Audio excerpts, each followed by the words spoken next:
യൂട്യൂബിന് വിട. സൂര്യയിലെ എല്ലാ പരമ്പരകളും സംരക്ഷണത്തിന് ശേഷം തികച്ചും സൗജന്യമായി സൺ നെക്സ്റ്റ് ആപ്പ് ഡൗൺലോഡ് ചെയ്യൂ. കണ്ടാസ്വദിക്കാം നിങ്ങളുടെ പ്രിയ പരമ്പരകൾ.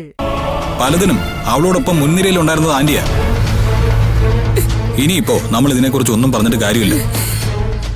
ഇതൊക്കെ എനിക്കും പൂജയ്ക്കും എന്റെ അമ്മയ്ക്കും ഒക്കെ അനുഭവിക്കാൻ യോഗം ഉണ്ടായിരുന്നു.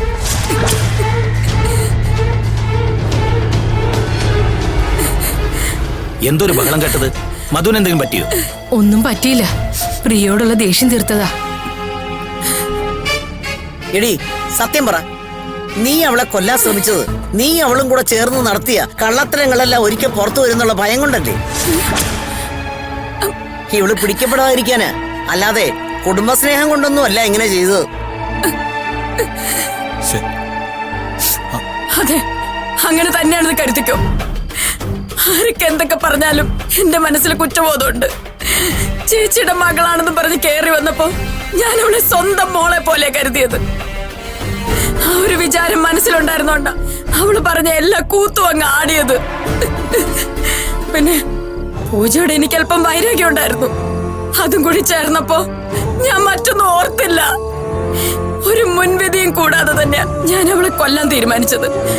ഇപ്പോഴും ഞാൻ പറയുന്നു, അവൾക്ക് അല്പമെങ്കിലും ജീവൻ ബാക്കിയുണ്ടെങ്കിൽ ഇനി ഞാൻ ബാക്കി വച്ചേക്കില്ല അവളെ. മധു, നീ എന്തൊക്കെയാ പറയുന്നേ? നിന്നെ അങ്ങനെ കൊലപാതകയാക്കി ജയിലിലടയ്ക്കാനാണോ അമ്മ ഇത്രയും കാലം വളർത്തിയത്?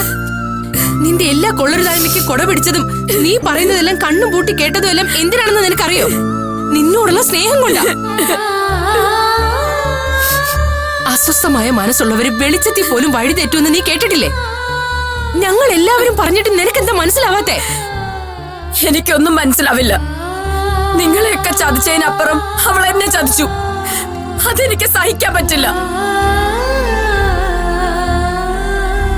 ഒന്നില്ലെങ്കിൽ എന്നെ ഒന്ന് പ്രാന്താശുപത്രി കൊണ്ടുപോ.